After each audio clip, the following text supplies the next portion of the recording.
askan wi la ñuy waxal waxuñu ak ñoom nanu def lu leen neex nanu complot nanu combine nous n'avons pas à régler ça parce que nous ne sommes pas dans leur gis naa ñuy nuyoo sax ci internet bi ñuy nuyoo gis nga gaa ñii danoo déggoo suñu yoon nekku ci li suñu yoon nekk mooy askanu Sénégal réewu Sénégal lan moo koy doxal lu suñu yoon nekk mooy c'est la réalité que nous vivons li nga xam ni moo tax réew mi taga témbe ñun loolu mooy suñu yoon ñu seet nan lañ koy waxee ba askan wi comprendre ni dégg nañ leen ñu continuer di déglu askan wi mais pas di leen régler seen ay xuloog seen ay complot nanu complot ba mu neex leen c'est leur problème mais nous allons toujours avoir la position taxaw seen ko comme kujje yi won askan wi ni am na fi kujje gi nga xam ne kat su ëllëgee mën nañ leen indi li nga xam ne day faj seen soxla. mais luy sa conviction yow dualité ou deal complot. sama conviction ci lan. ci seen diggante ñoom ñaar. mais je l'ai dit. moi je ne crois pas au complot. Okay. parce que joxuma leen boobu mat xel. d'accord parce que dafa am erreur yu bari yu nekk seen comportement ñoom ni ñuy doxale nii kuy complot du ko doxalee. parce que li nekk seen diggante ba ñuy waxante defante seeni nit di waxante di defante complot bi mënul emporter jusqu'à ay Bara Ndiaye qui dit du n'importe quoi sur le président de la République mënul emporter jusqu'à certains activistes politiciens comme Abdourahmane Diouf comme Mimi Touré qui sont dans des gesticulations extraordinaires li mësul am Sénégal soo koy xool de manière concrète ku la bëgg nanguloo ni complot la mais renvoie-le aux faits li nga xam ne moo xew ci penc mi mënul demee nii complot Diomaye ak Sonko nag mën nañu am seen ñàkk déggoo tey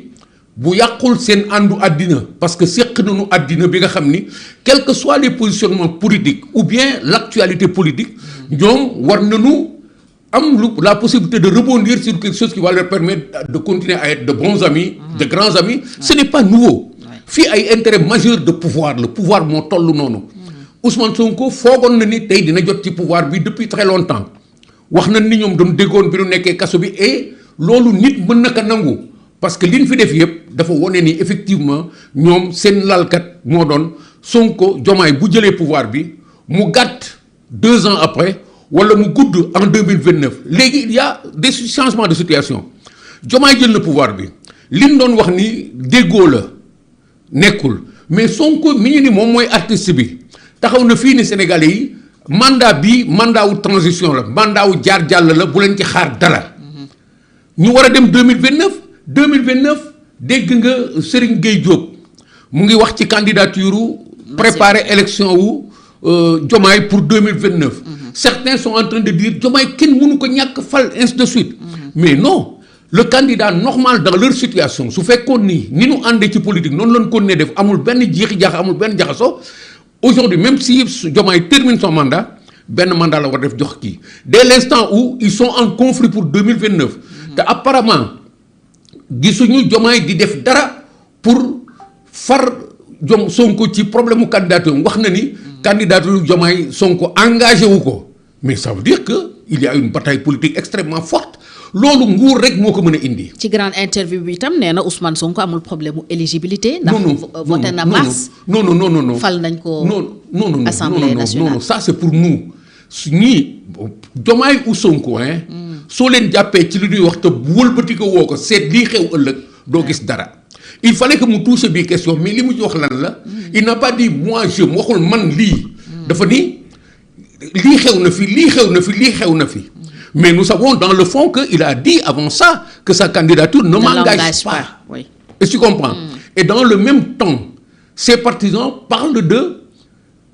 la candidature de sa candidature lui depuis leur assemblée générale ba léegi c'est leur thème central. L'autre aspect des choses il s'est approprié Pastef ça veut dire qu'il est en train de porter des coups à quelqu'un Pastef est en train de l'attaquer dans ce qu'il a de plus fort comme moyen ñu ngi koy song di ko jëm déstabiliser li ñuy xëccoo donc mooy kan mooy nekk président de la République loolu ci xol yi la nekk ci bëgg-bëgg doomu aadama la nekk mënul wér seen diggante Diomaye n'a pas dit que Sonko sera candidat à la limite di wax waaye qu'est-ce qui s'oppose day poser question parce que nekk na fi nii nekk na fi nii nekk na fi nii mais ça ne règle absolument aucun problème certains ont tenté pendant 2 jours de dire que Diomaye a validé la candidature mais bi nu waxee ba wax ji dalee vous vous êtes rendu compte de ce que question bi dafa dellu fi mu nekkoon. Sonko est empêché moo tax muy daw fii ay rabat d'arrêt du n'importe quoi mu ciy dugg. Sonko est empêché moo tax mu dem Kaffrine. Et pourquoi le président en a contre cette décision là et qu'on sort de la modification du code de la modification du code électoral. lu tax moom mu mën a tax président taxaw am lu ko naqadi lu ko metti ci ñoom muy préparer projet ñoom ñi daal di dugal coxati dara dugal ko fële ci seen façon. parce que du li mu defar moom la ñu dugal dañ ci toqati li ñu bëgg a arranger seen bopp ñu dugal ko mais pourquoi cette bataille là ñun suñu bëggee lalu foofu nag daal di ni wéy danoo muus dañuy déglu mais dañuy nax suñu bopp quoi dañuy nax suñu bopp. donc yow gëmoo complot. non pour yow ils sont dans la dualité. ñi ngi xeex ils sont dans dualité ngay wax sax ils sont dans des animosités politiques c'est-à-dire xeex bu métti la ñu nekk. et c'est yegg na ci animosité. àgg na ci animosité mais les termes de l'animosité tiennent au fait que Cheikh Bara Ndiaye que personne n'interdit en est arrivé à des extrêmes tels que te lu ko nu koy waxati encore lu naar mu ndaw wax ci penc mi ci berkele bi la ko déggee. Et Cheikh Bara quand il va jusqu'à dire nous exigeons la démission de machin. Est-ce que les Sénégalais sont installés à un endroit où ñoom dañu ànd ak ñoom ñuy jouer pour nax opposition bi est-ce que askan bi dafa ànd ak ñoom pour ba askan bi moom mooy valider tout ce qu'il faut askan bi dafa nekk destinataire seen comportement yëpp. donc lépp li nga xam ne moom la ñuy émettre day am conséquence day am njeexital ci xelu askan wi ak taxawaayu askan wi. donc soo gisee Cheikh Bara Ndiaye di attaquer Diomaye di ko wax fu mu gën a ñaawee ay Waly Diouf Bodian ku nekk dans ton style di génn di wax li nga xam ne kenn du ko wax président de la République da ngay xotti ormaam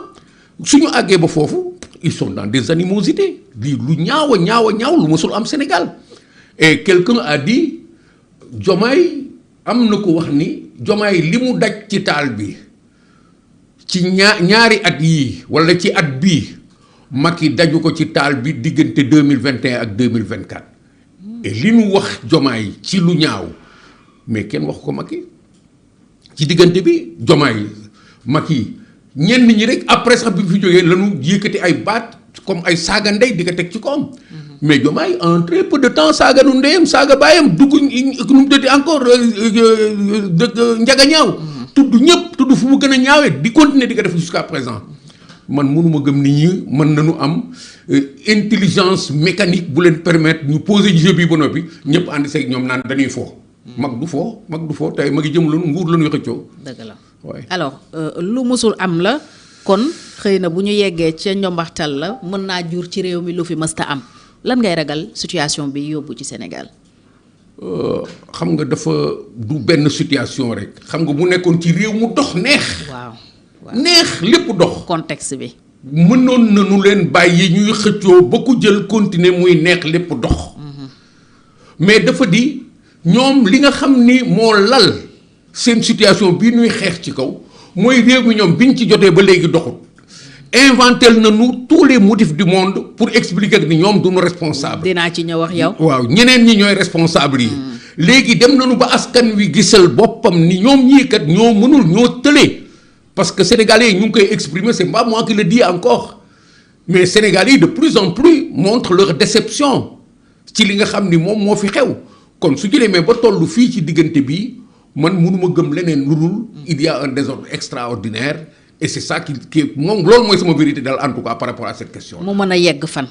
par exemple mu mën a àgg ba ci nag léegi fii ñun fi ñuy séparé woo ak ñoom par rapport à cette question là mooy est-ce que am nañu capacité wu. delloo si ñu ñun ci réew mi nga xam ne ñun dinañ mën a nangu dund ak ñoom ñu nekk